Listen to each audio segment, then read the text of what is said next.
Brendan actually doesn't go down, all right? He wouldn't take a load. Right. Yeah, bro, they real life. This is gonna be the worst question to ask. This is good. This is an actual dude. You know what I mean? It's a real ass man. So we had my homie on yesterday, and we're like asking them, and they both looked at me. And they're like, "Bro, would you take a load for the homies?" I'm like, "Y'all are fucking that." No, the load, man? I would not take a load for the homies. You're not gonna look out for the homies. Like, I'll put you on a t-shirt. You wouldn't take a load for me, man. Absolutely not, bro. I wouldn't accept the Fuck load. no. I don't know who you. No. I'll share the shit out of your profile picture though. Oh, Damn, man. rest in peace. That was my boy. They really took my dog, That's disrespectful, man. They're like, how'd he die? I'm like, I don't know. He didn't take a load. I look out for the homies. That's man. insane. Yeah, I look out for the other homies. homie said that too, and I was like, I don't know who I'm sitting next to. Because you know what, man? At the end of the day, those are my There's ride no or dies. justifying it. Because you know what happened? Me and this man, this guy's fake. You're being an asshole right now. All right? You feel like he would answer this different one-on-one? You're being an asshole I right now. answered it the same way yesterday. What are you talking about? You're being an asshole right now. All right. At New Year's, right? We spent New Year's Eve together, right? We're dancing that way. We're raving to each other. And we're like, hey, man, like, love you, man. Like, we got each other's back. You're my ride or die. I go to the moon. You go to the moon. Like, this year's the year we're going to do it. Like, we're going to kill it. Yeah. And this man now is like, we have that lovely moment. We say we're ride or die. Do you see the correlation? Listen, Because I don't see any correlation to that. I'll go to the moon for you, but taking the load is past the moon. Yeah. Like, what the fuck? You guys are being assholes right now. Yeah, don't think that. You guys are being assholes right now. Don't think explaining that That's past story. the moon. No. He was expecting you to be like, oh, no, yeah, you're right. That makes You guys sense. are being assholes right now. That's past the We're moon. starting, bro. Fuck this. All right, bro. Hey, Howdy, bitch. how's it going? How's it going, man? Welcome back. Welcome to Coming Up for Air, an introspective podcast. You're doing great. Good times. I'm your co-host Jaxon. I'm your co-host Brendan, and today we are here with Kishan Johnson. Yeah, we got a special guest. the man, the myth, the legend. If you didn't notice, it's easier to get guests on here. It's actually really not. Swear, you think it's harder? For me, Well, yeah.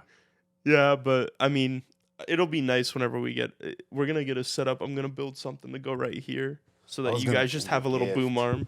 I was going to bring a gift too. Oh, like a little What? set warming. That's so sweet, man. Dang, I did You not. gotta do all Next that. time I come back, I'll bring a gift. Yeah, for real. Yeah, Stand or something. absolutely. Yeah, We we'll definitely get you back on, man. 110%. Yeah, we're gonna try and do like something with this back wall because this white's crazy. Yeah, we think and just a design. I want to get us a chalkboard. Like the whole wall be a chalkboard would be pretty cool. Let's paint it a So, man. chalk wall. Yeah. Well, the painting on a chalk wall, you have to sand it down whenever you leave. You said It'll be no. all right. Paint over it. I They don't might know. like it. They might like it. Maybe, man. Maybe.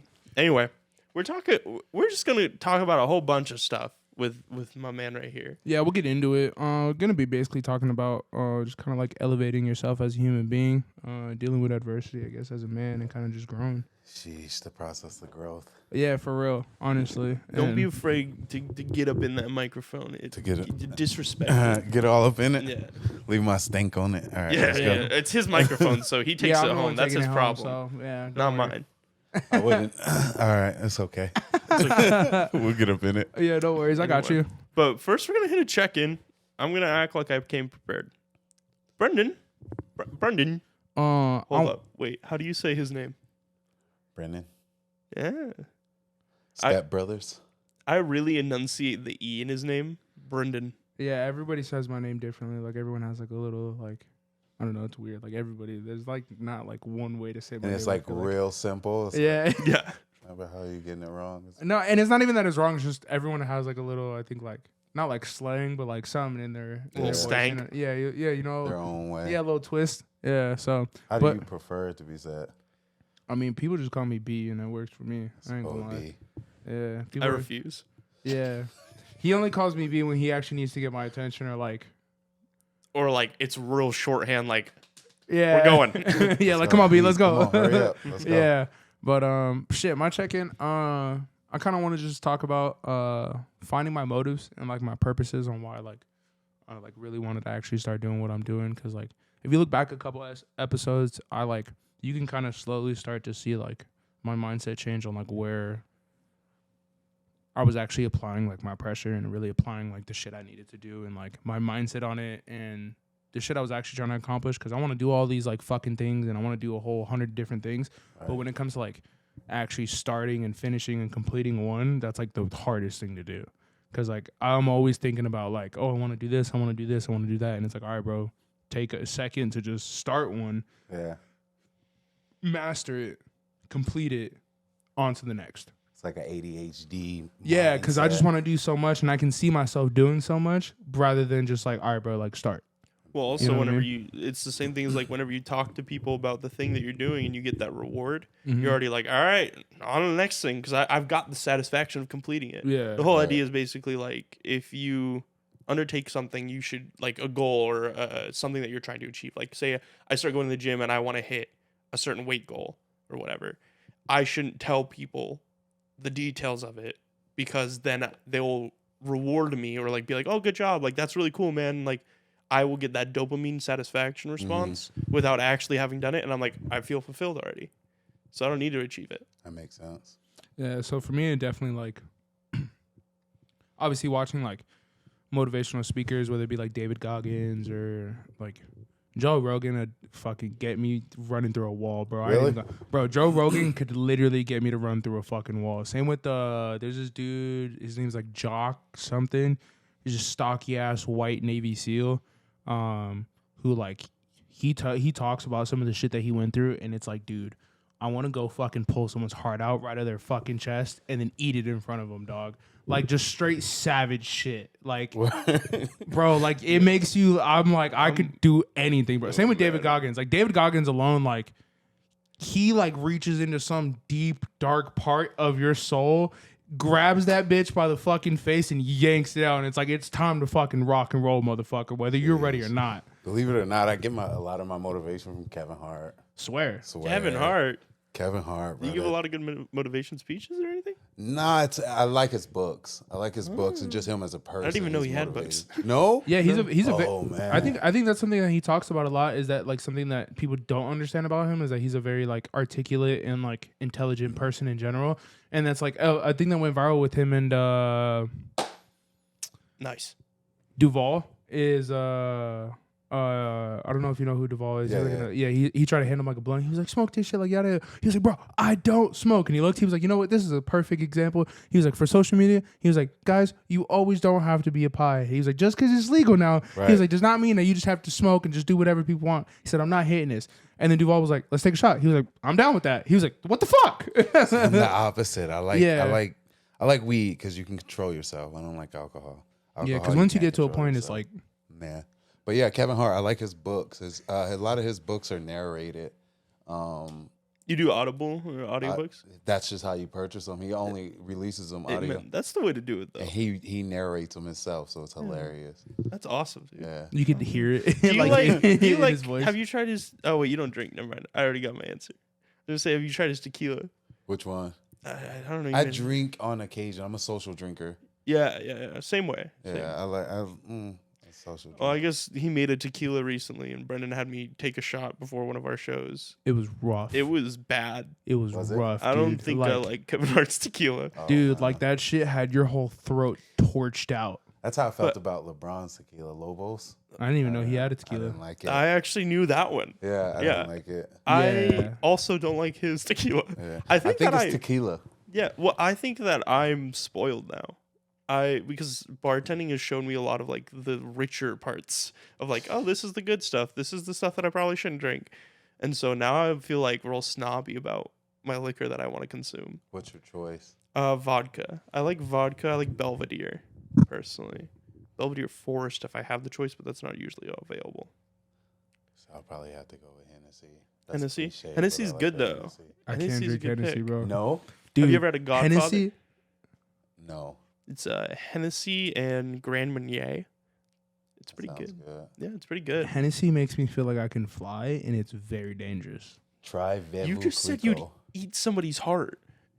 No, but Hennessy and motivational speeches. bro, dude, I've drinking and gotten drunk off Hennessy before, and I genuinely like felt like I could take off. Like I felt like I could fly, bro. Like It was stupid, bro. You know what? Also, I watched a homie. I was at a homie's crib. I shit you not. Like, bro, I am not making this story up. I watched a man get up out of a recliner like a zombie, bro, off of Hennessy and whip his dick out, piss in a whole basket full of somebody else's shoes. Wild experience. In somebody else's shoes. In somebody else, it was a whole basket of their shoes in the house, bro. And it was just it wasn't his house. Right, we're crashing the night there, and pissed in a whole basket full of shoes, bro. The next morning, I told him, I said, as I'm leaving, I woke one of the homies up. I said, hey, listen. I said, all I'm saying is, the boy pissed in a basket full of shoes. Y'all can figure that out. I'm dipping. I don't want to be here for the aftermath, because that homegirl was pissed, bro. They had to wash those shoes like 4 or 5 times, dog. Yeah, that sounds gross. Yeah, it was rough, but I can't. I'll never do Hennessy. You know, speaking of drinking and stuff, like it kind of goes to your check-in, which is discipline. Yeah, my check-in is definitely gonna be discipline. My thing is with discipline, I think I get so comfortable with things that complacency like just makes me lose track of everything. Goals, plans, like I'm comfortable. I'm not thinking about none of that. Contentment is poison. Yeah, that's like his favorite one-liner. Yeah. Contentment is poison. If you're content, you're not gonna do anything. I get there fast. I get content fast. It makes sense though. Easily satisfied, so to speak. So it's like I'm trying to teach myself that discipline of accomplishing the goal and continue to go. How often do you set goals?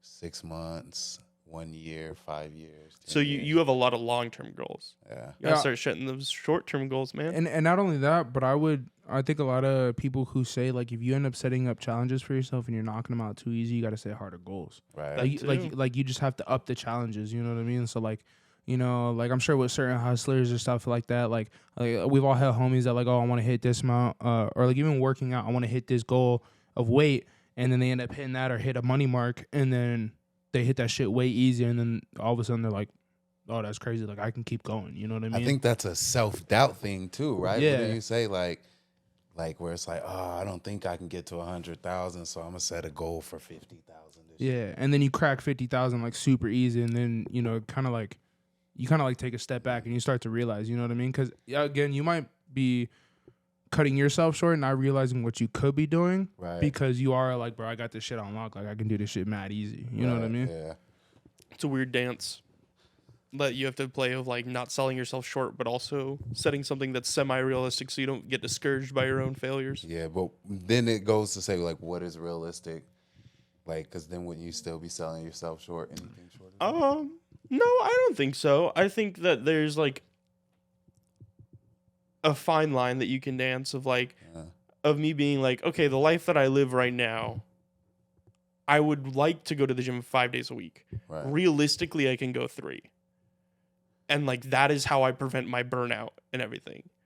And so like, I could aim for 5, but I'm going to end up causing more damage to my body because I'll experience more burnout because I'm working all the time or whatever it is. Right. So you kind of have, it's that little bit of like, where can you meet in the middle with yourself of like, yes, I can achieve this, but also if I'm like, oh, I'm only going to go 2 days a week, that's selling myself short because I know that I can do more without like tearing myself down. Right. So I don't know. It's a little really like narrow dance to play, I guess. Yeah. And then for me, it's like, all right, I'll go to 3 days, go to 3 days, go to 3 days, get comfortable with the 3 days, reach my goal. And then it's like, all right. Yeah. Like what now? Yeah. I get bored now. Now we ain't been in a week because you got bored. I reached my goal. Mm-hmm. Now it's like, damn, I got to start back over and work on those 3 days. Start with a day, start with 2, and then that's definitely my biggest thing too, especially with losing the weight that I've lost. Like, so there's times where like I'll start to like see like not like a huge difference, but I'll start to see like one thing is like I start to look a little heavier again. I'm like, nah, bro, fuck this. I'm like, I'm not even getting back into like that type of swing or anything like that. I just hate the gym, man. Really? Yeah, I hate the gym. I've started. The only thing that keeps me going for the gym is the fact that I can throw around my body weight because of all the shit that I've done. Because I just started doing like straight like push-ups, sit-ups, and like basically calisthenics. And I want to get into like trying to do like basically like handstands and holding myself up for a certain amount of time and stuff like that. I think it'd be really cool. Like I want to start doing. I want to eventually get to be able to do pull-ups and shit like that. Because the day I do a pull-up, I told him I was like, the day I do a pull-up, bro, the whole world better be inside and no one better fucking come near me. Do you try the assistant pull-up gym machine? No. That Try shit it. fucking is buns. Yeah, try it. That's what I got my cousin when I was training him, and he was same issue. You know, we did the assistant pull-ups. Start little by little, and you just take the weight up until eventually you drop the bar, and you're going full body weight. That's fucking nuts, Yeah. dude. Like the day I do a pull-up, bro, like my dick is gonna be in everybody's fucking face, bro. Like I'm swinging Yeah. that bitch around, bro. Like my nuts are gonna be. and he won't accept the load. He won't Bro, accept the load. my nuts are gonna be hanging so far down in between my legs, bro. So it's gonna if- be crazy. If he gets you to do that pull-up, would you accept the load? No, That's crazy. absolutely That's not. crazy. Now that you're in on it, you're this is being an even asshole right now. crazier. That's being an asshole. You're being an asshole right now. We're not doing this right now. I'm not gonna be the one to get ganged up on. We're not gonna do this right now. Oh, Just Absolutely accept the not. load. speaking of people being assholes, let's talk about the Restricted Act.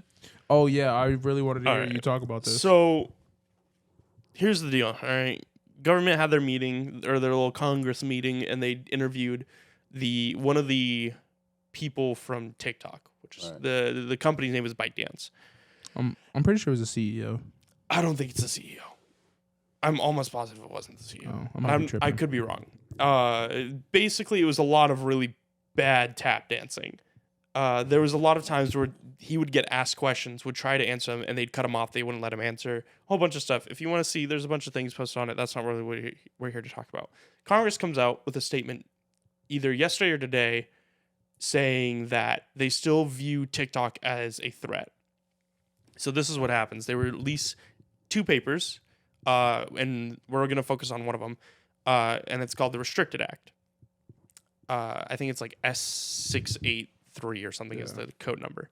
But for those who don't know, prior to the Restricted Act was a thing called the Patriot Act. Patriot Act happened right after 9/11.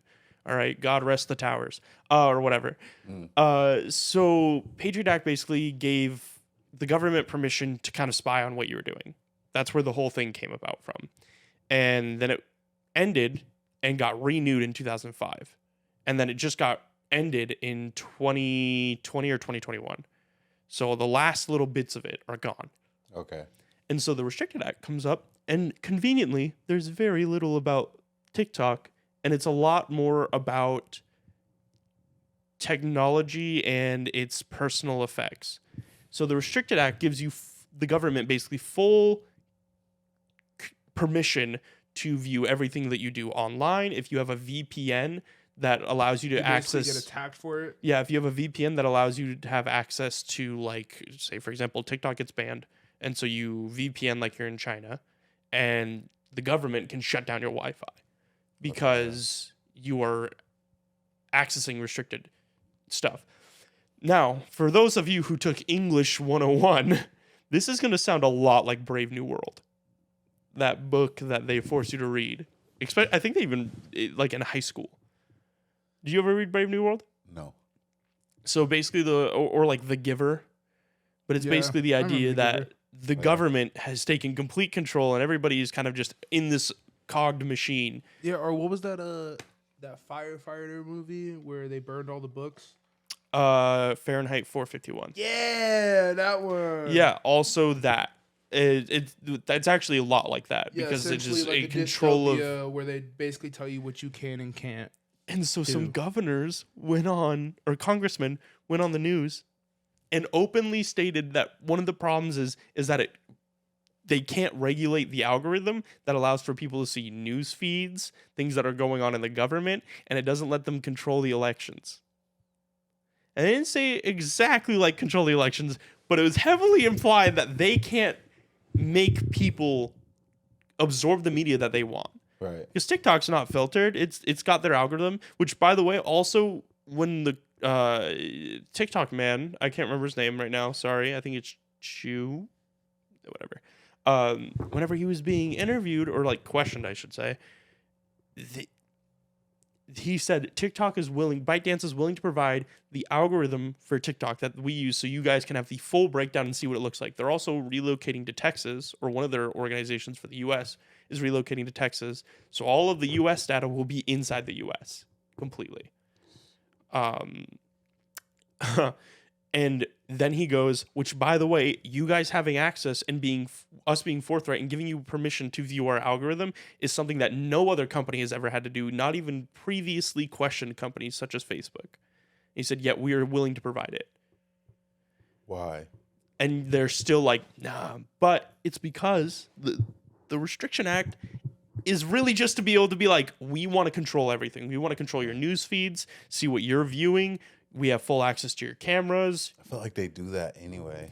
Yeah, but now it's just legally they can do it. There's a difference. It was corporations that had a lot of your stuff. Right. So corporations, like, say, for example, Google or Amazon, like if you have an Alexa, haha, fuck you if you have one of those. Real life, bro. That shit is spooky as fuck, bro. Where I have one. Alexa, power down. Not real life. There's been people who've come out and because there's been clips of like people who will take video of like sound bits, like people fucking, people arguing, everything in your crib, bro. Somebody's listening to it. I promise you. Yeah, because it goes through the algorithm. But basically, the whole point is that stays in house unless your Wi-Fi is breached. In which case, that's a whole different problem, and you got to get that sorted. Change your default Wi-Fi password. That shit's not good. Jeez. Yeah. If you have a Wi-Fi password like Sweet Ocean 2, like, hey, you got to change that, man. Got some stuff to do when I get home. He said, oh, no.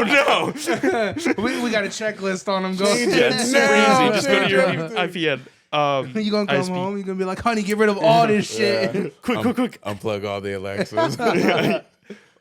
My favorite is, dude, like whenever you're watching a YouTube video or something and they go like, Alexa, play Despacito, and like they do something that makes it command the Alexa on the other end too. Anyway, hope that fucking got somebody. Yeah, that shit is. But yeah, terrifying. basically that now doesn't become company information and doesn't get stored in like a algorithmic center to increase their product or whatever, wherever it goes into the neurons of Mark Zuckerberg. Now it just is full reign for the government to be like, okay, this is ours now. This is ours. Like, one thing Brendan brought up was porn, which is that they could realistically shut that shit down. Yeah, they could realistically make it illegal to watch porn, and then say if we basically find it on your laptop, obviously because like they do it with like child pornography and stuff like that already, but just any porn in general, like. They could shut down on that shit and basically have you wrapped up and know like who's watching what and all that shit. Why though? Because it's a power thing. Control. And it's a control thing on what they're basically feeding our people, and we're slowly getting into this like almost like dictator. The younger you are, the less. 35 and under people are beginning to realize more and more that we don't need the systems that are necessarily in place that the government has, or that they don't always really benefit us. Right, that's true. And so there's a statistic that's kind of floating out there that's like they anticipate that if this bill goes through, that all of the elected officials currently will lose 90% of their voters that are 35 and under. Because instead of focusing on things like, I don't know, climate change, like Project Willow, which is supposed to, forward things, or, anything that is really a pressing matter, like, racism or sexism or just any of the actual issues that are, plaguing America, or just that are not letting us progress societally at all. We're focusing on what we're allowed to have access to with the funny app, because you think that it's literally the Red Scare. Like, you think the communists are going to come and take our funnies away. Yeah, like that shit fucking kills me how like they're gonna have our first, last name and our telephone number. Oh no, I get more spam calls. Got your email. Oh, God damn it. Yeah, that shit blows my mind. Is like we're slowly starting to become like more and more like these other countries. A dystopian. Yeah, the countries that we basically like North Korea, Russia, China, that we're like, hey, like what they do over there is not cool, but then other countries look at us and go, America fucking sucks, dude. Well, yeah, dude. We average a school shooting every week still. Yeah, it's fucking nuts, dude. Terrible. That shit is fucking crazy, but Anyway, that's what I wanted to talk about with it. Contact your congressman, your local governors, and tell them you don't want that shit and you won't vote for them in the next election. Because that's what they care about. Is if they're getting booted from office, if you tell them, hey, I'm not voting for you, and me and my 16 other people aren't going to vote for you, and then they keep getting those calls every day of people saying you're not going to get reelected, you're going to lose your power, your position, that immediately makes them go, I don't know if this is worth it. Yeah. And unplug your Alexa. Yeah. yeah, unplug all that shit, bro. Alexa, Call dad. bro. Like, don't you? I'm waiting on it. Hey, like, don't you find it super spooky? Like, if you talk about something on your phone and you go on Instagram or something like that, you'll get a pop up for it. Yeah, that's what I'm saying. They already watch. Well, our that's shit. your consumer. So your consumer data. So say, for example, Apple. Anytime you install an app, it tells you, do you want to allow this thing to access? To And there's track also, when you download an app, there's usually inside the app page, like, this is your terms of service that you're getting. And so it'll always have all of the little bits that you never fucking read. You just skip by it, because why would you? Right. Because you're not a lawyer, and that doesn't mean anything to you. Just check the box. Yeah, you just keep going. I do that shit when I play video games. I scroll past, I'm like, come on, I want to play. Yeah. And it basically allows it to be like, okay, whenever I do this, like, it will, all the apps can communicate to each other to determine what the best market is for you. Okay. So, for example, if you spend like an hour talking with your friend about horror movies, you're going to get more horror movie ads. That happened to me the other day. Let me tell you, 11 at night, all the lights out, and I get the new Evil Dead trailer. Not cool. Not cool. Scary. Yeah, I'm like, I don't want this right now. He said, "Yep, I'm good off social media for the rest of the night." Yeah. Calling people over and stuff. Huh? Hey, you busy? Yeah, please. but that's for a different reason. Yeah. Yeah, She take call the me on my load, huh? cell phone. yeah, because Brendan won't accept the load, dude. Back there, huh? Take everything. Why are back we there. always coming back to this? You You're gonna did this take the time. load by the end. You're gonna take the Hell load. nah, bro. We'll find it for you. Oh man, well shit. What would you do without me, Brendan?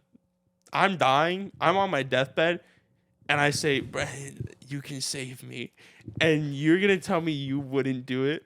I'd be like, damn, bro, Who's gonna guide you? God. You're being an asshole. God's gonna guide me. Let's get into the real episode. Let's I would dive just in. ask you what you want on your tombstone, on your headstone. Oh, he unplugged it. Oh, I look over. I was like, oh damn. it wasn't me. What do I want on my tombstone? That's what you'd ask me. Yeah. I'm gonna get cremated, dude. Okay. I want on my Hey, jar to say not cum jar. Hey, I'm Jar.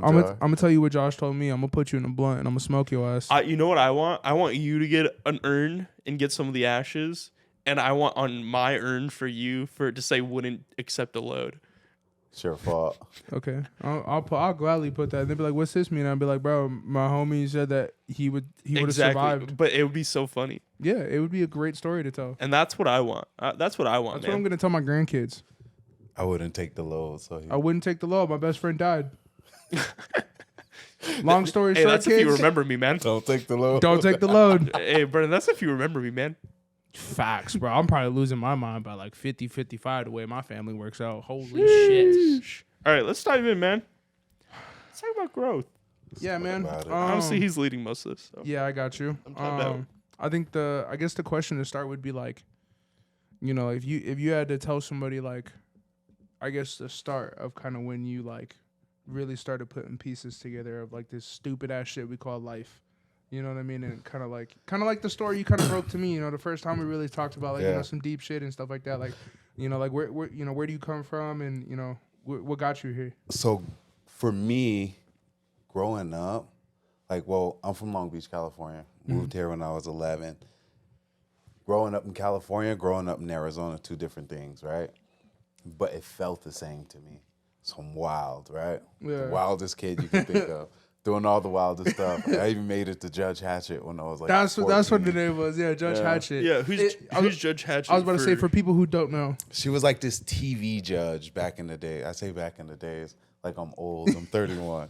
Right? So she was this TV judge that all of our parents watched. Like some Judge Judy type shit? Yeah, and like they sent all the delinquent teens there for like this Scared Straight program. What exactly did you do to get there, if you don't mind it? Everything. Anything you can think of. Oh, man. Start the list. Except the crazy stuff. I thought you Like, were no gonna crazy say except accepting a loan. I was like, damn.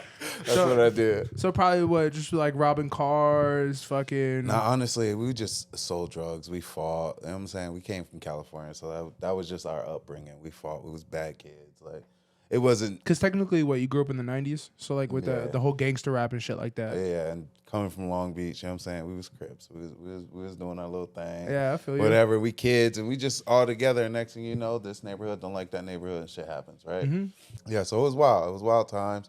In and out of juvenile, here and there, and then that turned into going to prison when I was 17.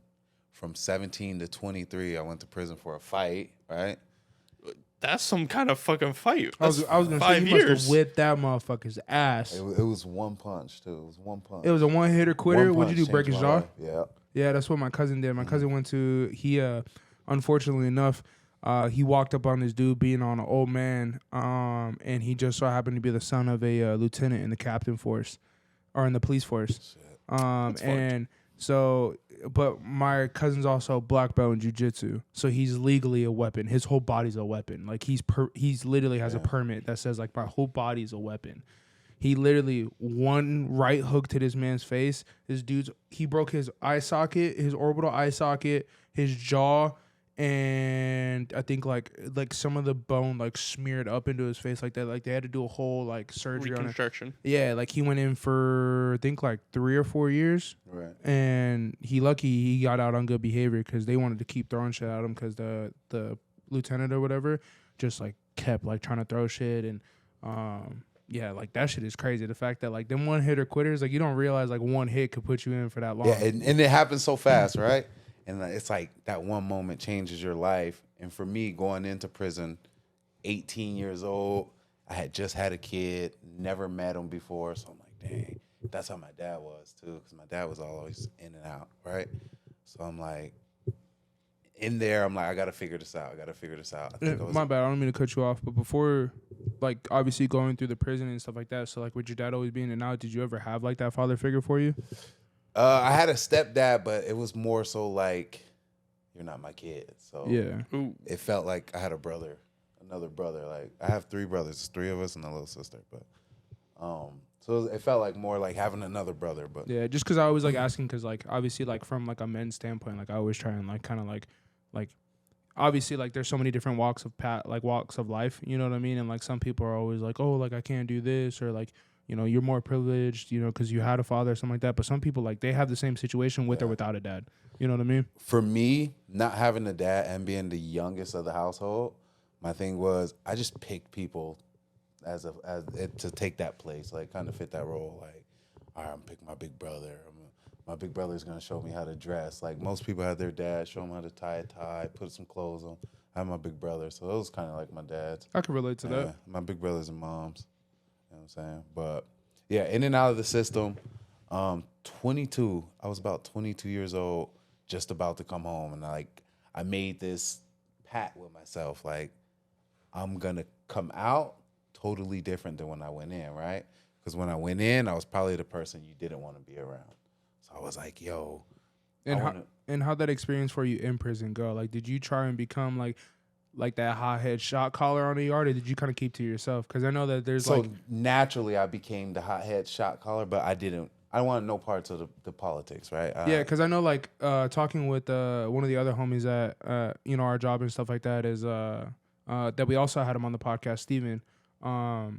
I've talked to him about like how like, you know, he says that prison is one of the most respectful yet dangerous places that you can be, because there is a food chain and there is like a political way that shit runs in there. I feel like it's respect school for sure. Like everybody, I don't feel like everybody should go to prison, but everybody should feel the lesson. He said the same shit. He said, I feel every man at 18 should go in for 3 to 5 years, because by the time you get out, you would be able to eat this world alive, considering the way the world is right now. It's like another version of the army. It's its own army. Yeah. Same way, you come out different. So I wanted to come out different. I wanted people to be around me. I wanted to hang out with people. I wanted to have friends. Like, I didn't even have a sense of humor before I went in, right? You're just really good at breakdancing. Yeah, That's what you went in. You went in and you're like, I'm just gonna be the best breakdancer. Imagine homeboy came out throwing windmills and shit. Yeah. like everything. Actually, it was basketball. I learned Basketball? I learned how to play basketball in prison, Dude, I'm and came much- out and went to college and played basketball. Swear. Swear. Where'd you That's play? fucking ball. College, yeah. Oh. Played basketball. Well, look, so I tried out for the basketball team, right? Boom, I make it. They say you're good, and then like a week later, the football recruiter comes in and he's like, "Can't lace up. You're on the football team." I had never played football a day in my life. What? He had just ne- told you are? Yeah, he's like, "You can't lace up. You're on the football team." Were you like mad stocky back then too, coming Yeah. out of prison? I'm assuming. I'm terrified though. What position? Running back. Ain't right? no way. I'm like, yo. He said, "Yo, you gonna be hit by the biggest motherfuckers on the field." Yo, but I'm fast as hell, right? Ran a 4.39, fast Damn. as hell. Oh, okay. Makes Yeah. more sense why they just told you Yeah. where you're going. Yeah, I know nothing about the sport, so I go home, I'm watching videos. I'm like, all right, cool, I got it. And then from there, I've never played basketball since. What Really? You just fell in love with football or what? I love it. I love the aggression. I what love year did you play? 14. 14. Yeah, 14. Dang. So, Crazy. man, you made me feel old right now. You made me think back. No, Come on. it's because my uncle also played for Oh, yeah? He was a yeah gacho? football. Yeah, Nice. What year did he play? I have no fucking clue. But anyway, Is he There's- in my age group? I think he's like a little bit older. He's like I think he's got to be like 10 years. When you talk to him, ask if he played for Coach Bell. Shout out Coach Bell. Yeah, I'll ask him. Yeah. That was and then like so that started like a whole nother journey. Like I'm like, oh, I'm playing football now. So I went college and I was like, if I can make it to college, where else can I make it to? I don't got time to wait for college. I felt like I missed out on a lot, right? Because I Yeah. started like my teenage life and my adult life at the same time, which was at 23. So you finished school in the system then? Yeah. Okay, At okay. 16. That's probably the same thing I asked Steven. I thought it was the most interesting thing is like learning about that part too. Like the school system? Yeah, It sucks, bro. yeah. Because they don't give a fuck. Yeah. They don't really care. They all I- think that you're like basically like gonna grow up to be the scum of the earth. Yeah, you're Anyway. shark bait. They don't give a shit. Like, so I started college in prison though. Like, and that was all correspondence. Like, they just send you your books and pretty much tell you.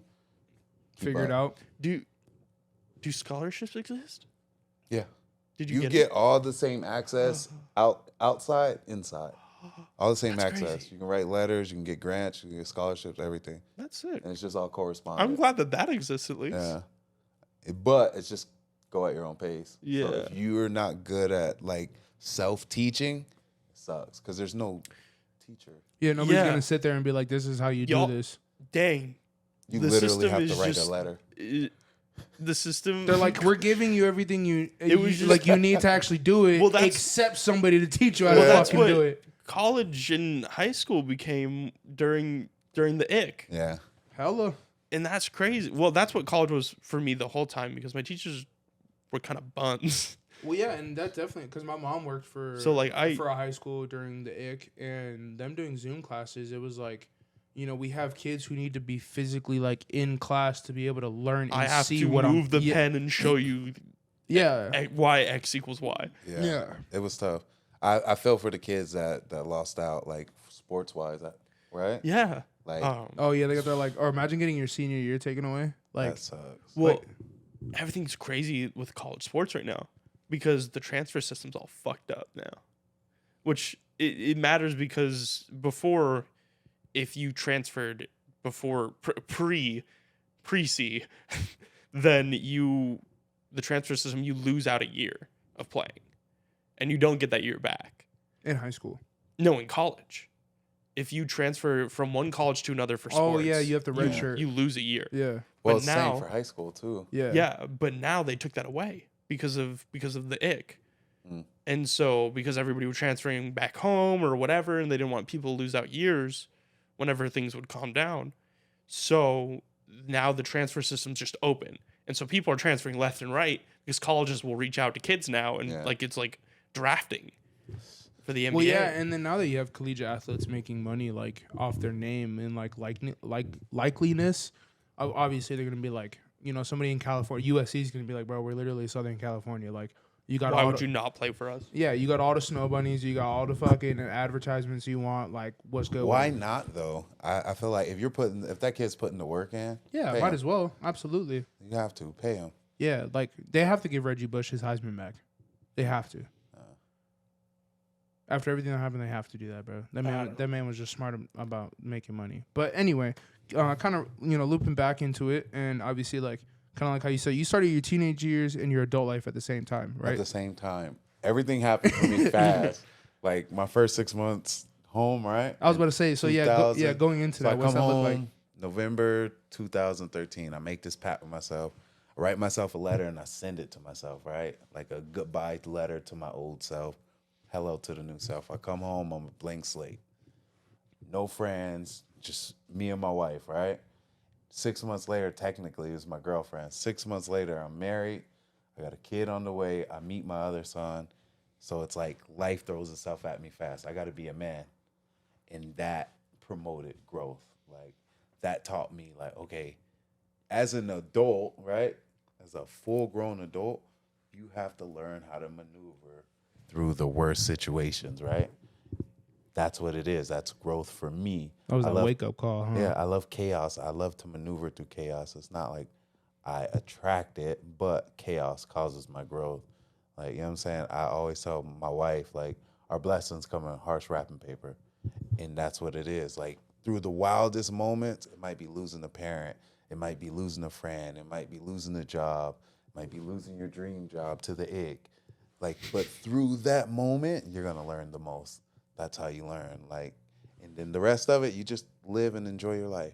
Live and enjoy, and wait And for appreciate, like, those moments right then and there. Yeah, because I feel like that's, like, a huge part as, like, like, even with the motivational speakers that I watch and stuff like that, like, they'll be like, the person you end up finding on the opposite end of that adversity or that kind of, like, barrier you break through is a stronger, faster, smarter human being, and growth-wise is bigger if you just keep breaking through those mental barriers. Because we don't realize, like, how, like, strong our mental is and how much we end up lying to ourselves about random bullshit anyways, that if you start to channel what you're lying to yourself about and putting into your own head, you could literally do anything. But you got to understand there's always going to be something else. You might get through this one, but there's going to be another problem down the road. And those are just learning moments. They're not even problems. Those are times where you literally have to sit down and say, okay, I'm going to grow because I have to. And that's where growth comes from for me. Yeah, it's called grit. Like that ability to, in the face of adversity or like through traumatic event or something challenging, to come out the other side and be like, I'm going to be stronger or I am better because of this. I had to write an essay on it in college for my English teacher. And then she was like, you should be an author. And I was like, no, that's a lot of work. No. Yeah, fuck that, dude. Yeah, it's a lot of work, man. Maybe an editor. Well, I wanted to be an author when I was younger. I could see you writing a book. I can't see you writing multiple books. I like fiction, I like... Add that to your growth. Say I'm going to write a book. Yeah, the goal is at some point too. We spend so much time doing D&D and stuff. And that's all me writing. So like that's nice. That's kind of my creative outlet. He comes up with some of like the most like wild storytelling, like narrated shit that I would. You're talking to a bioterrorist right now. Write a book about him taking the load.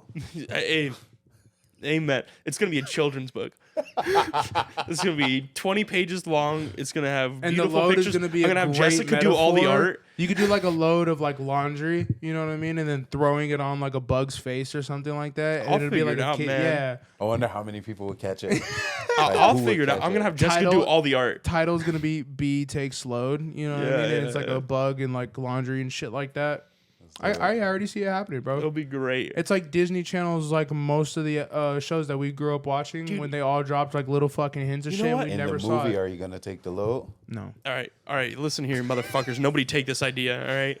That's what it is. That's my game. That's my new side hustle. I'm gonna make a bunch of children's books that are completely, like, they have metaphors. Yeah, curated to entertain the adults. So when they read to their kids, they get a laugh out of it. It's like undercover, huh? Yeah. So I'll pair up with Jessica. I'll have her do all the art. I can already see like a parent like looking at the book, reading it, chuckling a little bit, and then like and that's just my side hustle. I'll do only online ordering, and I make all the books and stuff, and I just have all these weird like metaphors and allegories that are like you can all sell them on either Amazon. There's super actually weird. people who create like little children's book, put pictures in them, sell them on Amazon, and make 6 figures. Yeah, except mine are all gonna be allegories for Like wow, adult stuff. innuendos, huh? Yeah, or just adult stuff, like just funny shit for an adult to read, and that way they're entertained too. Hell yeah, man! Hey, you know what? Good shit. He said, "Thanks for helping me create this." Yeah. I'm gonna order it. I'll read it to my kids. Hell yeah. That's honestly the sweetest thing you could have said. And you know what, Brendan? You're still being an asshole right now. I'm okay with that. Hey, you are what you eat, and I'm a grown ass man. I eat ass and suck toes. I don't know what you want me to tell you. Yeah, He's unpack ass that. toes. Hey, Unpack that. Your ass and toe jam. And toes, straight bunions. You know what I mean? Hey, that mic is just for you. That You know is what's just crazy? your mic. You know what's crazy, man? Never mind. I back out of the pit. I'm done. I was like, "Hey, bro, we That's about- we could just send it." What? The low. Yeah, whatever he was gonna say. I was like, "I'm here for it all." No, it's okay, man. All right. Well, Let's home back in on him. yeah, I was gonna say we can come back around. We'll come back around to it. But I mean, so you get out and you start to obviously like life really hits you in the face and kind of like really hits you all at once. You know what I mean? Like you said, you got your kid, you got your wife. You don't really have anybody else like family wise. So I have family, right? But like my family, for me, what I realized is a lot of my problems came from just being overprotective, right? Oh, because that's also what I was going to ask you. How did they treat you from going in? Like, did you have that support system where they were always like, "Oh, we got you. Like, don't worry about it." Like, or was it kind of like they kind of had almost They had like me, resentment? but we didn't have much, right? Yeah. So it's like I gotta take care of myself. I feel you. Like you gotta figure it out. We've always been that way. We just figure it out. Don't worry about me. Appreciate it. Let me just call me every now and then. Let me know you're alive, right? Yeah, because I think that was one of the things that Steven also mentioned. He's like, people don't realize. He was like, but that shit breaks you, bro. Being by yourself and not having like any lifelines or anything like that. But it like shifted me into this person that now I love being by myself. I love it. It's fun. Like you get to really like talk to yourself, figure out who you are. Once you figure out who you are, you can maneuver through any crowd. I think that your comfort also comes from the fact that it's not forced to. It's a by choice thing. You can be around people if you want to. Right. Which makes all the difference. Yeah, that's facts. But so I go through all these things, right? And I don't know, just life comes at you. My family's like, oh, just be you. We want you to be great. We want you to be happy. As long as you're happy and free, right? Because I was from maybe 11 to 23. I probably spent more time in than out. So for my family, it was just like, we want you to be home. Be whoever you want to be, just be home, right? So for me, I'm like, all right, I'm going to try this whole family man thing out. Like, we never had that image, so I had no clue what that looked like. Yeah. But I wanted to do it. Like, fuck it, let's be the best person we can be, right? And where was that the first place you looked, I guess, to try and get like any type of advice on what it is to be, or you kind of just figured it out My as you wife's went? dad. Swear. Like, that was the first father figure. Like real, like quote unquote man. That Yeah, like, was you know, this is what it should look like. Yeah, go to work, pay the bills. Like, I'm like, yo, this Work dude, your ass off for your family. Yeah. Same Wranglers every day. Type. You know what I'm saying? With the Yeah. wallet stain on the back. Yeah. Like, yeah, real good dude though. Like, I watched him like, yo, this is, and I noticed how they did with my wife. Like, they're real big on, I'm gonna let you make whatever mistake you want, and we're just gonna support you. And if in the end you feel like it's a mistake, we're still gonna support you. If it works out, we're still gonna support you. Like, so I learned that from them, and I'm like, yo, these people are cool. I want to be like that. Like, I don't want to be what I used to be. I want to be like that. That's a dad. Like, I think that's the highest role on the board, like next to a mom, obviously, is a dad. Like, I don't want to be nothing else but that. That's my dream. Just let me be a good dad. Yeah, and I think that shit's honestly like super fire to hear, because I think a lot of people don't realize, like, we see a lot of people who come up under shitty circumstances and become those same shitty parents rather than, I don't ever want my kids to go through what my parents put me through. I mean, I have my habits. We all. Well, yeah, you're not perfect. You know what I Right. mean? You're growing as you're also raising a whole other human being. You're still growing and learning as you're, Right. continuing on in life. Like, my mom used to always tell me, like, when I used to get mad at her for stuff, she'd be like, "There's no book. I never had a book. There's no parenting book. You have the kid and you do what you feel like is best, whatever your heart tells you." And I never realized that until I had a kid, and they started like having their own opinions. And they're telling me like, "Oh, I don't like how you do this." That bothered me at first, and I'm like, yeah, it's a hard conversation to have. Yeah. Me and my dad a while back got into it pretty hard, and my dad ended up being like, "Hey man, like, I'm sorry that I wasn't the best parent," and like that's also heartbreaking for your kid to hear, because you whenever you're like, your parent has done the best that they could, and stuff, or like that they just love you, even is like it's heartbreaking to think that they're like they don't feel appreciated or feel like they did good. Or like like, they I failed was about to and- say, like when you get that feeling like your parent like feels like they failed you, I feel like it's one of the most heart wrenching things in the world. And I looked at him, I told him, I was like, "Hey man, hey daddy-o." Like, it's good, bro. Well, no, I was like, "Hey man, just like I've never done like anything in life. Like I've never done these things that we've talked about, It's my first time being a son. It's your first time being a dad." I was like, "I don't think you've done this before." I was like, "Don't be so hard on yourself for the fact that you didn't get it right immediately." Yeah. I was like, "Nobody's gonna. It's your very first time doing it. It's okay. You'll stumble. And you know what? Just like I did too. Because I imagine raising a kid sometimes fucking sucks." This sucks. Well, It sucks sometimes. Well, and so I was also gonna ask you, like, obviously with you being kind of like the open-minded like parent, you know what I mean, and really allowing obviously your kids to express their opinions and stuff like that.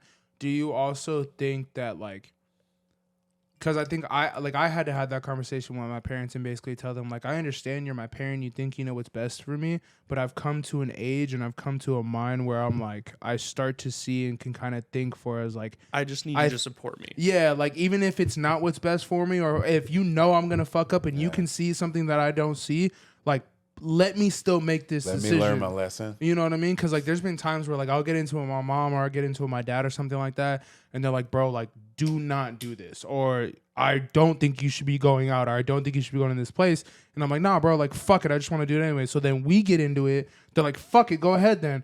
And then something happens, and they're like, "You're a fucking idiot. I told you this was gonna happen." And then it makes me feel like probably 3 times worse, rather than being like, Them being like, "I knew that was gonna happen, but I wanted you to see that for yourself. So now you know from now on." I don't even think you necessarily need to say that. I think it's more just like the kids clearly learned their lesson. So just being able to be like, "Hey, like, just be there for them whenever they're upset about it." I speak from the parent side, because with my kids, my 13-year-old, he's like that, right? And me and him, we kind of bump heads for Because that. he's starting to get in that rebellious age. But really, it's just a protective thing, right? That's the parent's biggest fear, anything happening to my kid. Yeah, safety. Right? And so you want to make their decisions because you see the right path. Like, I know I got to let you make mistakes. I just don't want you to make that one. Yeah. Make an important Pick and mistake. choose. Yeah. Make a mistake that I didn't have the answer for. Mm-hmm. Then it's like, oh, shoot, we both. That, and honestly, I can see that part because that's something that I've had to take, especially with my pops. Because like you've talked to my pops, you can tell like he's got that like OG wise, like he's gonna tell you exactly what you need to hear, whether you like it or not. And I think that's something that I had to take on, is because when my parents were divorced, I lived with my mom, so I didn't really have like I saw him on the weekends, and so like not having that consistent like, hey, like this is what you shouldn't be doing type shit. It took me a while for him to like. For me to actually listen to him and be like, oh, like, because he says the same thing, like, pick and choose your battles, whether you're going to win them or lose them. Pick it, like, if you know you're going to lose a battle, don't lose the one that's going to fucking kill you. Right. You know what I mean? Lose the one that's you're going to be limping for a little bit, but you learned your lesson, and then when you get back into it, you end up winning that battle. You know what I mean? And so I think that's been, like, a huge part, but I always try and, like, especially with younger parents, I always try and, like, pick their brains, because, like, you're, like, in that middle area of, like... You're pretty young. Yeah, like not being like Thanks. Yeah, I mean you are like you're technically you're the same age that my parents were when I was your kid's age. So you were around the same age as my parents. Yeah, and so but like my thing is like obviously growing up in today's world too with social media and you know just like everything that you have to worry about your kid for, like how do you manage that? How's your kid with social media life? That's going? Funny. My son just did a report yesterday too on screen time. Oh damn. So for me, my kid, my oldest, he has social media. My youngest, I feel like it's unnecessary. He does like the YouTube shorts.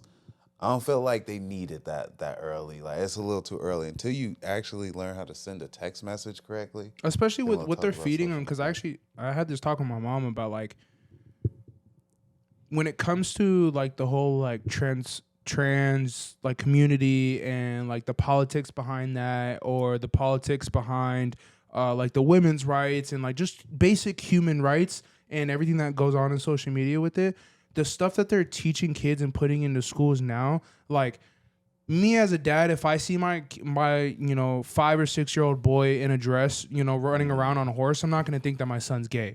I'm thinking my son wants to wear a fucking dress, whether it's bright pink or not, and running around on a horse because he thinks it's fun. Right. You know what I mean? Y'all ever been horseback riding?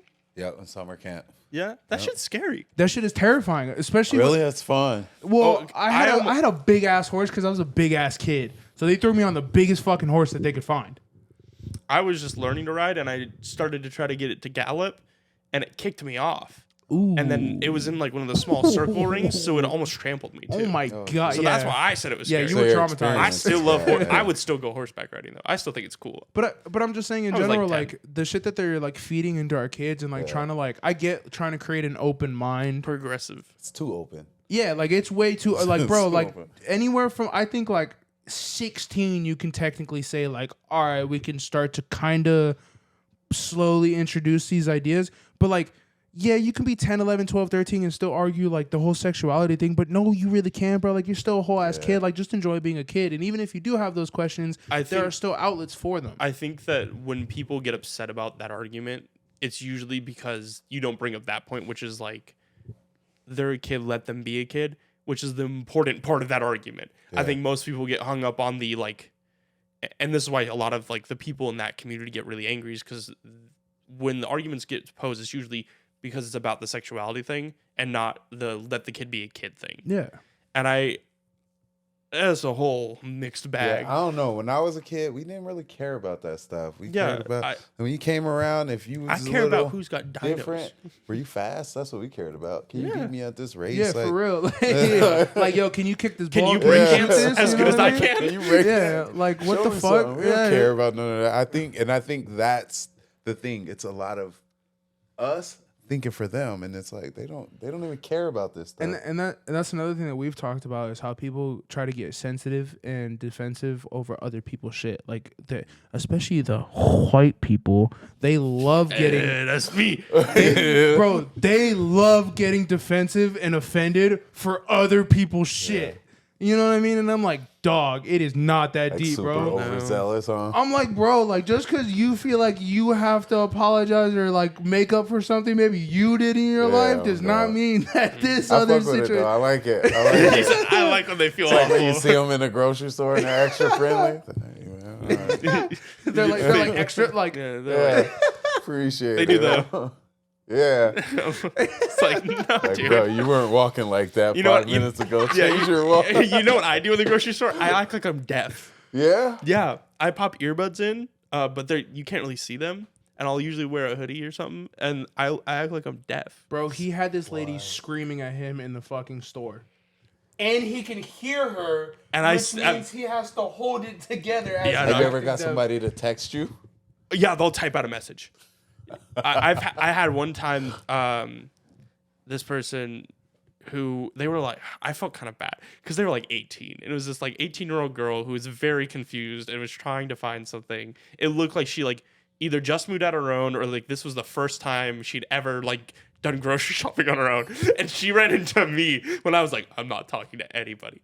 And so I signed to her and tell her like, oh, I can't hear you. And she You goes, know how to sign? yeah, a little bit. I'm learning still, but I learned some in high school, and then I keep trying to slowly learn more. And it's kind of something I pick up and then drop, and I'm really off with languages. But sign language is the one I've stuck to. Yeah, sign language is the one that I've been like, I can do this. For the grocery store purpose, huh? No, it is for basic like. I've never been in the position where like I have, but I was in a position when I was dating somebody.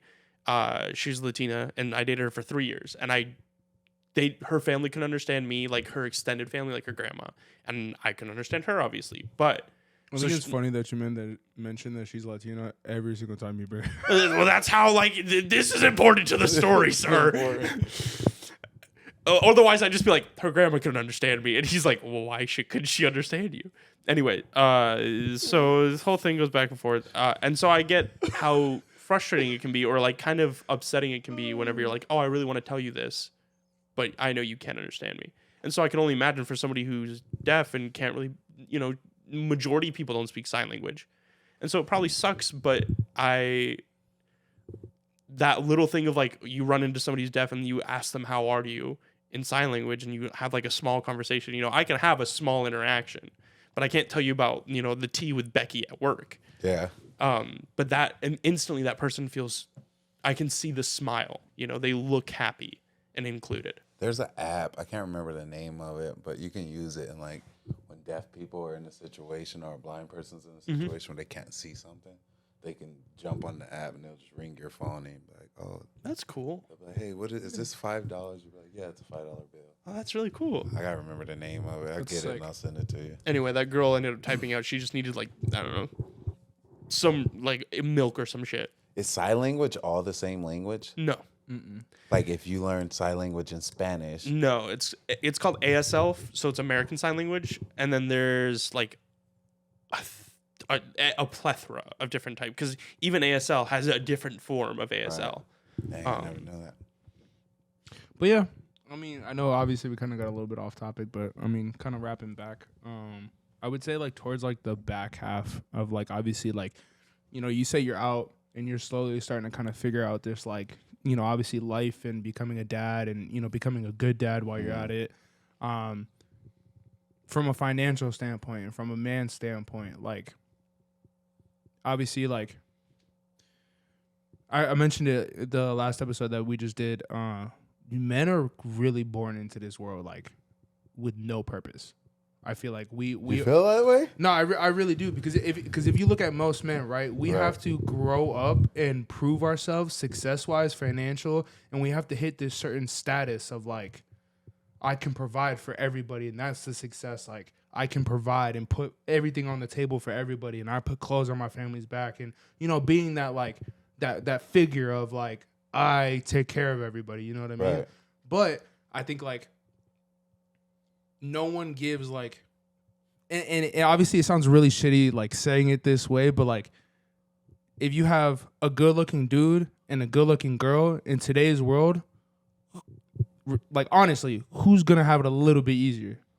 Women are always gonna have it easier. Yeah, and that's because being a pretty woman gives you this type of value, in my opinion, that no matter what you look like as a man, like you have to prove like every step of the way, like you're worth something. Honestly, I think it's the environment, whatever environment it is, because I recant my statement.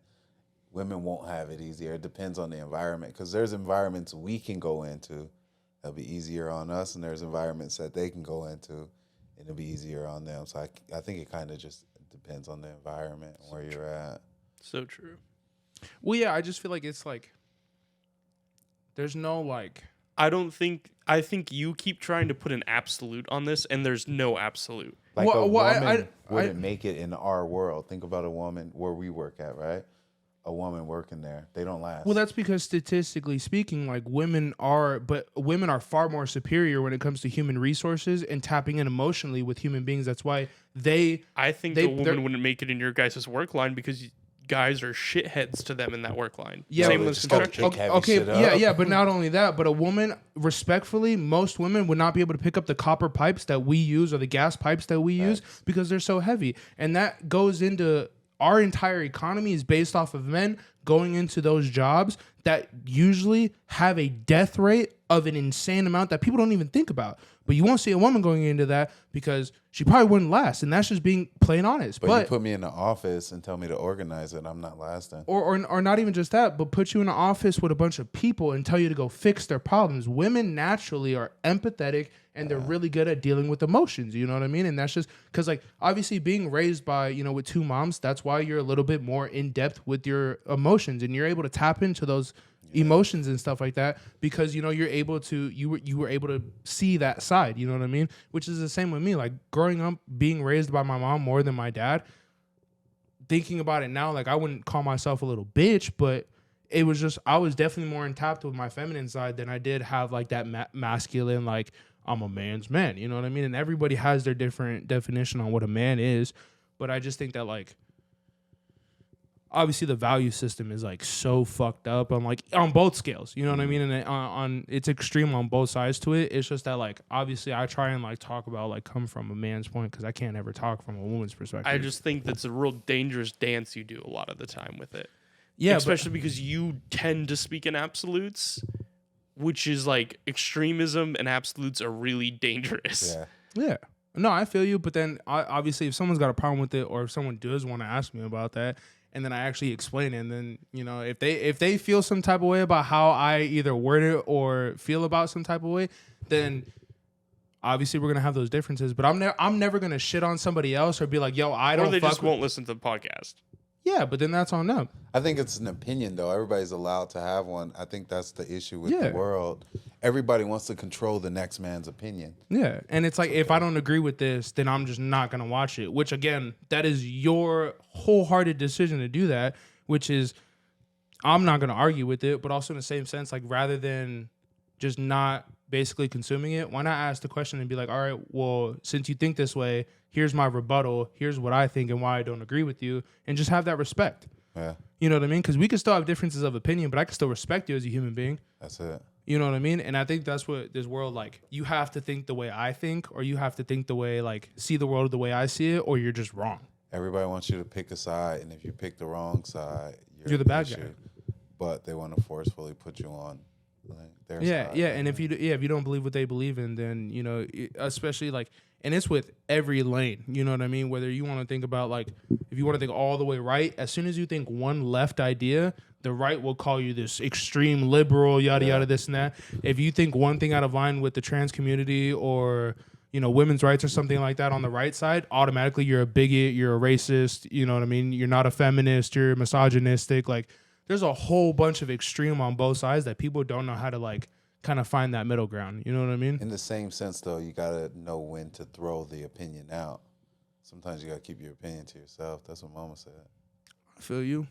I don't know, but I feel like if you keep your opinion to yourself, then, like, not always. Don't keep it to yourself at all times, but know when. You remember how you just talked about how your dad said know your battles?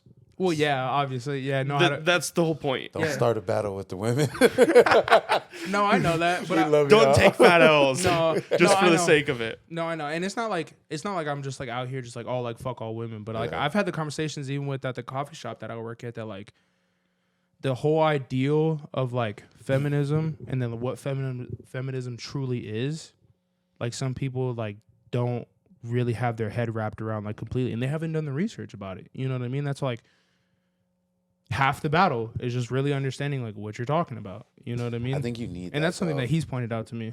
You need that. You need feminism. You need it. Like everything can't be rah. Well, yeah, and that's why like obviously the divine spirit of a female, and then you have like the the masculine brute force of like a man. That's why like obviously it was created that way. You know what I mean? And I'm not to say like that's obviously like love whoever the fuck you want, be whoever the fuck you want. You know what I mean? But obviously like we can't give compassion or like love the way like women love. Like that's why like they always say a woman's touch is different. Like when you have a woman's touch on something, it just adds a little something that a man could never see. You know what I mean? That doesn't take our purpose though. We still got purpose. Yeah, absolutely. I just think that we have our purposes in certain areas, and when we try to argue like, yo, we're in these certain areas for a fucking reason, and then people are like, you're an idiot, you're misogynistic. I'm like, no, I'm being honest. That's the issue though. Why do we gotta argue why we need to be in these certain areas? Just be in your area. Somebody else mind your business. Do your thing. Do your thing. That's your lane. If somebody else want to come in it, they can't make it. They can't make it. If they can, they can. It's their life. I don't gotta live it. No, I feel you. And I think that like, I don't know where we're at.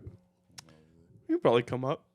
Word. Come on. Yeah. So I guess like one last thing, I guess like if you had to throw like a piece of advice or like just something out there, you know Mine's what I would be parenting. Parenting is huge. Listen to the kids, man. Listen to the kids and value their opinion. Because sometimes, you know, like we, as a parent, as we said, we try to control the kid. Sometimes we don't even know that they have their own little world going on. They're trying to figure life out themselves. So definitely parenting and listening to the kids. What a thug. What a guy. Yeah. What you coming up on, Bryn? Me trying to be productive while smoking weed and being a pothead. Every time that I'm like, I should probably stop smoking, I always see these clips of Wiz Khalifa, and he's like, weed is never the problem. He was like, I would die on this hill. Weed's not the problem. You are the issue. If you cannot get things done on marijuana, just don't smoke it. Simple as. And I'm like, you kind of got a point. Because yes, weed does like slow you down. You know what I mean? But if you know that it slows you down and you're deciding to do it anyways, yes, you are the problem. It's not the weed's fault. You know what I mean? It's like when people are always like, oh, like, get rid of guns. Like, guns kill people. It's like, no, the people who point the fucking guns and shoot people are the ones who kill people. You know what I mean? If you need it, you need it. But Well, yeah, absolutely. If you need it, you need it. And I think for me is I always smoke like super heavy indicas. So Sativa. I'm always like slumped out. Yeah, I need to start finding those balances or like throw like a little hybrid in there every once in a while. Throw sativa in there throughout the day. Yeah, that's what I need to do. Or I need to have like a sativa like pen on me or something like that. Go to sleep with indica. That's what I do. I'm just like indica 24/7, bro. That shit's. That's probably what it is. Try switching. Try sativa and see if it makes you more productive. If you can be more productive on the sativa. Yeah, Sativa's like go, go, go, go, go. Yeah, like you're like wired. Yeah, it's like fucking Adderall, bro. Yeah. It shit's crazy. I love it. That shit's stupid, bro. But yeah, I definitely have had like, I keep going back and forth, obviously, because like, you know, I'm trying to save some money too. So, you know, weed be expensive nowadays. But I don't know. I definitely like. have you ever done a tea break? Yeah. When was the last time you did a tea break? And how long was it? It was like 2 weeks, bro. It wasn't even that long. It was when I stopped pouring nicotine, and I think I went like 2 weeks without it. Yeah. With just weed though, and then everything else I kept going on and on about. And then nicotine I picked up slowly back. It was just like, all right, I proved to myself I could do it. I'm just gonna fuck around and smoke it. And then How long did you stop nicotine? 2.5 months, almost 3. Still hitting the nicotine stuff? Every once in a while, yeah. The Yeah, because my dad always has them, and then he always just like offers them to me, and I'm just like, So, doesn't sound like you did prove to yourself that you cannot do it. Well, yeah, because there was literally a 2.5 month period where I was like, I was cool, and then I like hit it one time, and then it was just like I hit it one time to see if I felt like that want for it or like the need to hit it again, and then I went like about my business, like I didn't think about it, or I wasn't like. Then why are you on it again? One time when I used to smoke cigarettes. For me, just because I can. The wildest thing I ever said was, I quit all the time. You're only supposed to quit once. I was like, I quit all the time. I was like, and then like, nah, I went to the vape, and then I had to quit. You slowly filtered it out. I need to, honestly. I'm about to go to the doctor and get like my lung function checked out. That's why I asked, because then I was like, then why do you do it? And you were just like, because I can. It's like, that's just because you can doesn't mean you should. Yeah, I know. I mean, there's a lot of things that we shouldn't be doing in this world, but we can. Yeah, so but what do you gain from doing it? Absolutely nothing. Other than losing money. And a head high, but that's about it. For the nicotine. Yeah. Yeah. So. Yeah. And it's a motion. That's honestly 90% of it is the motion of like the hand. You gotta get in the motion to do something else, then, brother. Yeah, I'm gonna start beating my dick all the time. Or taking the load. Hey. No, I'm gonna just start giving the load to everybody. I'm gonna just walk around. Saying, Load? I'm just saying, man. I only say it. Well, you know my stance on all of it, but I also say it because, like, I care about you, man. And I think that I would love to see the switch in you of what you look like when you are sober fully. And I don't say that because I think that it's a problem now, but I say it because I think that everybody should also experience when they're fully an adult. And this might be hypocritical as fuck for me to say, but I think everybody should also experience what it's like to be completely sober for like a month or two in their adult life, because it's different. Because you can be like, oh, I was sober when I was younger, but you don't operate the same. Well, it's not like I'm smoking 24/7, and especially now, like there's times where like I don't smoke like before I go to work, like on my first job, and then I go like my 8 hours throughout my first day, and then if there's days where I'm working my second job, it's not like I smoke before my second job. Yeah, but there's a difference between I don't smoke for an 8-hour period, or I don't smoke when I work, and I've gone this past month and I'm completely sober, have been this whole month, and have just had myself. I think it depends on what's your purpose for it. Yeah. Like, Well, that would be my I also answer. say because it teaches you a lot about social dynamics too. yeah. There's a lot of social dynamics, especially in our old friend group, where I wouldn't be invited to things because I didn't smoke and drink like they did. Where like we were going to go rave, and it was a consideration thing, and I won't lie, but they were all meeting up at somebody's house, and then Brendan calls me. He's like, "Hey, just meet us at the venue because we're all just gonna smoke." So Jizzy doesn't want you to come over because he doesn't want you to just be like sitting here while we're all smoking. Yeah, basically told him I was like, I'm not gonna have you just get contact high Which while is- you're basically sitting in a Which is hot a consideration thing, but also we're about to go to a rave where I'm gonna be sitting in a crowd Yeah, where just my gonna friends catch are a all gonna be vibe. smoking anyway. box. Yeah. And so it's like, and that's not the first time that stuff like that has happened, where it's like you don't realize that wall that you create. It's like a plastic sheet almost between everybody, Right. or like a piece of like plexiglass. Like you can see and you can talk to them and you can like put your hand on the glass and kind of touch, but you don't really understand the wall that is there because it still happens. And so I think it's an interesting thing. And again, that is kind of hypocritical because I don't smoke and I never have, and nor do I really want to. No. No. Wow. Yeah, I was wild. waiting for it. I've got for his reaction. I've got really bad family stuff with it. Yeah. But I will drink like casually. But I never have been drunk, nor do I ever want to be that either. You've never been drunk. like Nor do drunk, I ever drunk. want to be. Also, I feel like it'd be really, really bad if you got stupid fucking faded. Yeah. And it's just At least something with alcohol. it's just something that I never want to experience, nor have had the desire to. And my bad family history involving all that stuff has made it to where I'm even more so like, just don't need it. Yeah. And so my ex was really big, like did like a lot of drugs, drank all the time, a whole bunch of stuff, mostly drugs part. And like she'd never been to like raves or like events like sober. And so whenever we started dating and she was like, "Oh, you're sober Sally." Like, you know, she went to her first like rave completely sober and stuff. And I was like, I've realized, and she's like, I'm not doing it just because I'm with you. She's like, I realized that I'm doing it because I felt like I had to do it to have fun or to enjoy life. She's like, but I don't. And so there's no reason for me to do it or waste the money on it because I'm enjoying life as is. Right. And so that's why I say it is like, there's a barrier that kind of you put up instinctively almost.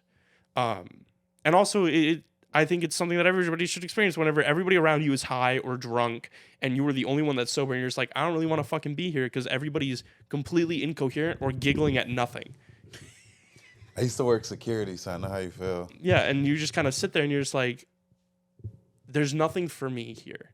Yeah. Like these are people that I love being around when they're sober, but the moment that they reach a threshold, it's like, I'm now not getting anything from this. Yeah. You guys are having a great time, and I'm glad you're having a great time, but I can never have a great time with you for further than an hour. Yeah, it's funny because I think the other day he told me that it actually surprises him that I'm a fully, what was the word? Fully operating, Functional. functional pothead.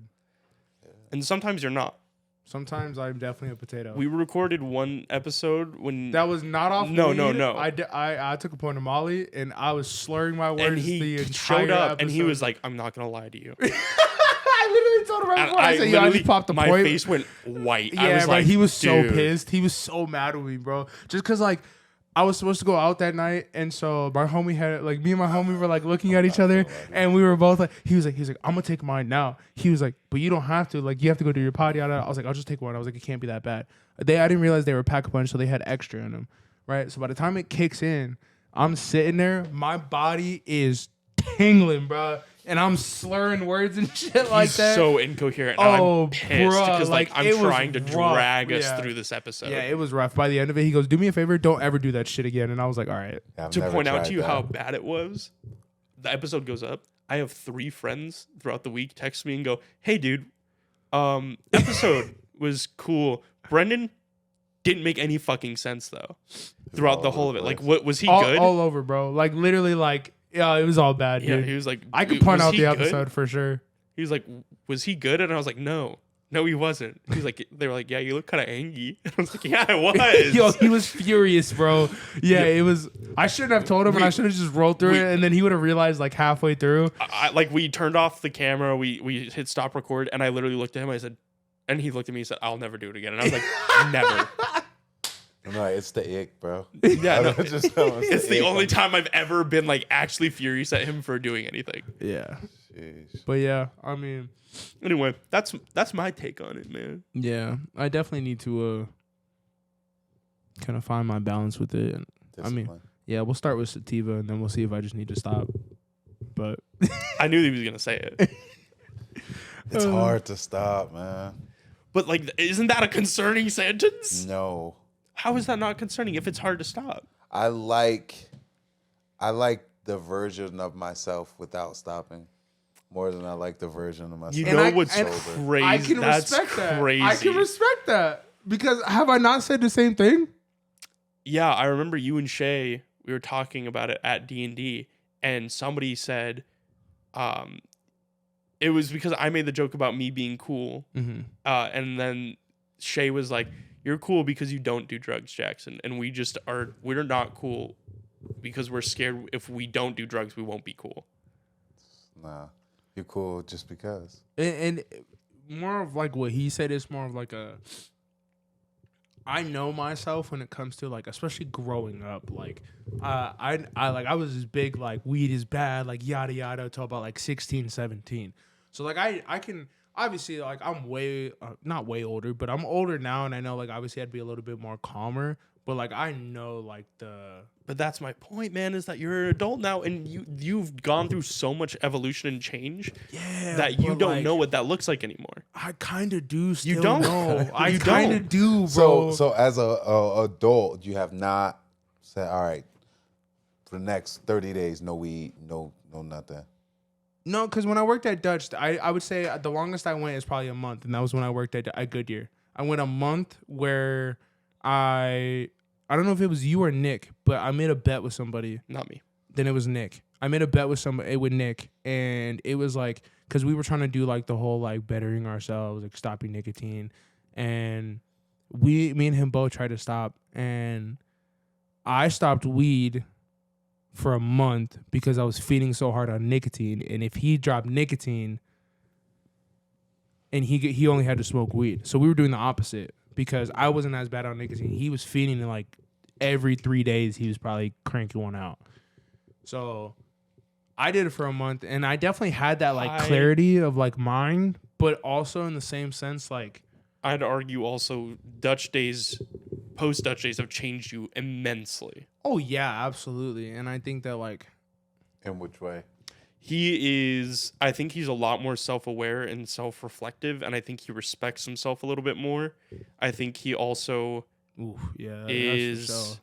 Dumb bitch. I think he also has a better Stupid not only bitch. a better sense of self, but like he knows how to handle his anxieties a little bit better. Yeah. Because of the dumb bitch. Because of the stupid bitch that broke my heart. But you see, you grow. Yeah, dumb bitch. You need that to grow sometimes. Anyway, that's my stupid take on it. We're Kick running his real back in the long. fucking face. It's the longest episode, right? We're Yeah, low key is probably our longest episode, but it's honestly because like it's just a vibe. Like we're just kind of talking. Yeah. But I've been cooking, yeah, what you been cooking, bro? not meth. That's upsetting.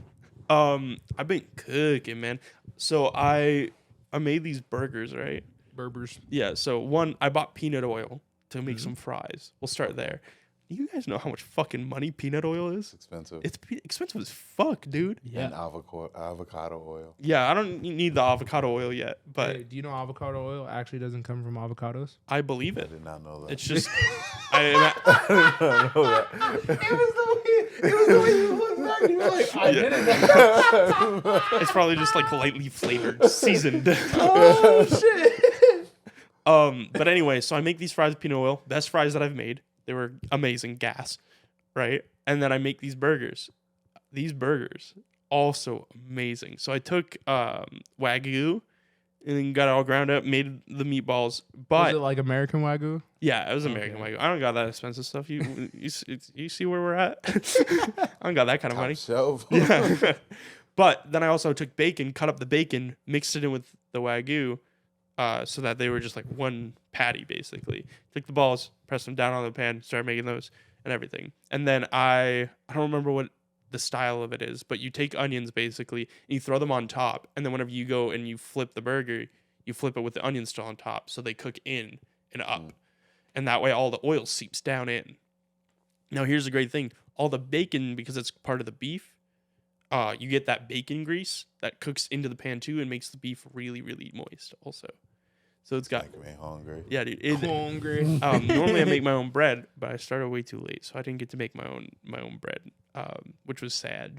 But anyway, ooh, great. It was super good. And then I just cooked the rest of the onions on the pan with the burgers at the end. I like the last part of it.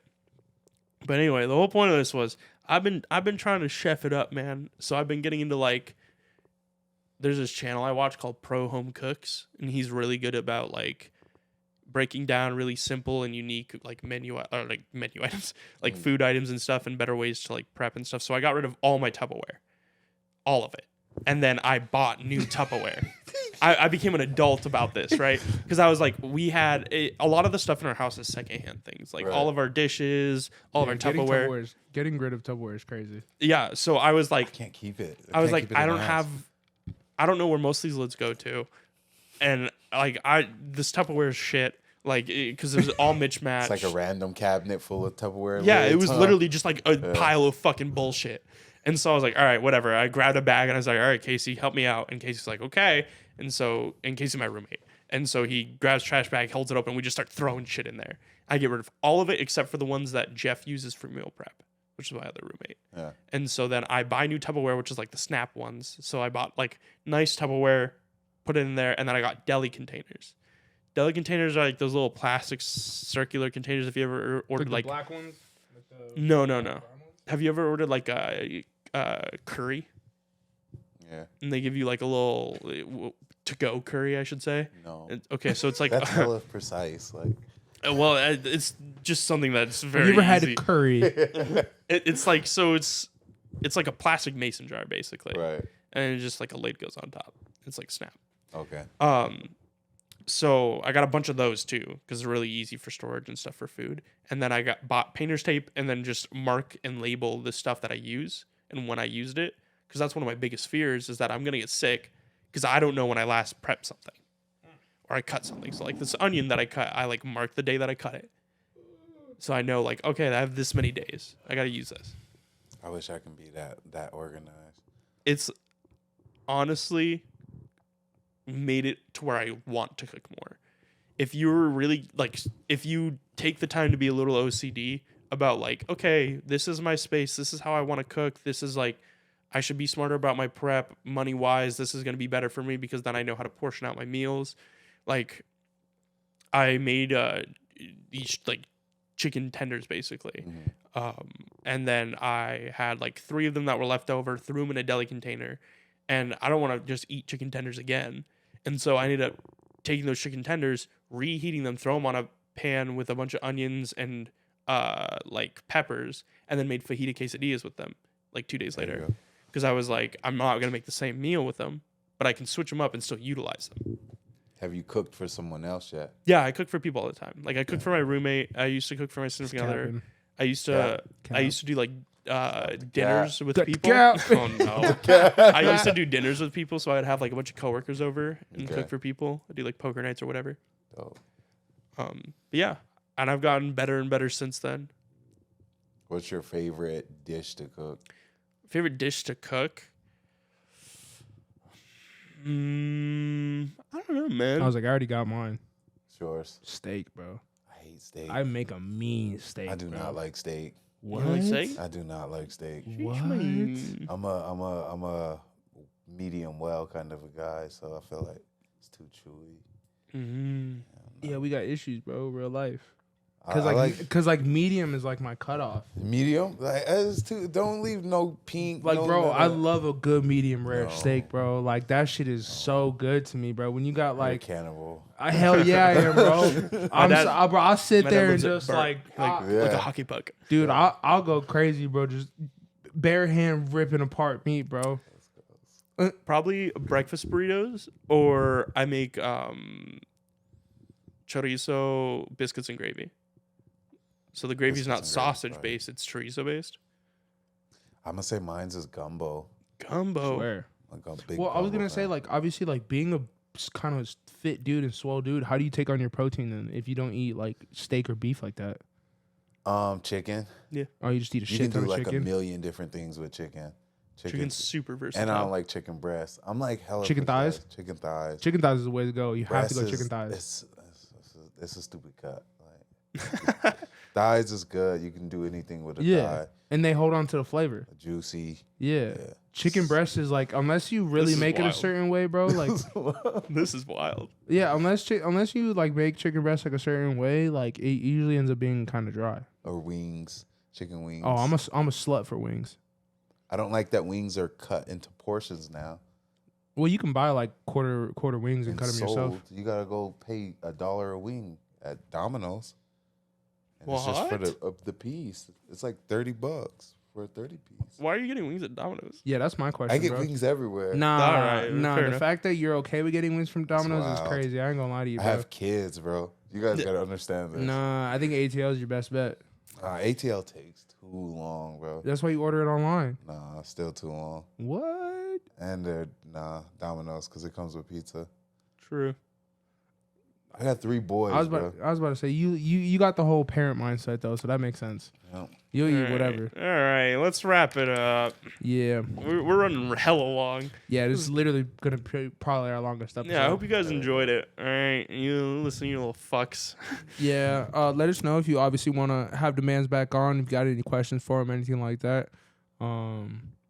This is probably like the most relaxed like episode we've had. like with, where we just kind of kept it going, and it didn't feel forced at all. This is chill vibe. Thanks for having me. Yeah, dude, it was a Yeah. pleasure to meet you. Pleasure If to have there's you any on. like anything that you're either working on or social media wise, if you want to promote, like go ahead and shoot that out there. Not right now. It's just kind of cool. When I come back, I'm pretty sure I'll be working on something by then. We'll throw it out there. Big bet for Spicy. sure. All right, Brennan, where can they find you? Instagram, Twitch, Twitter, and I haven't downloaded my TikTok yet, but it doesn't matter now.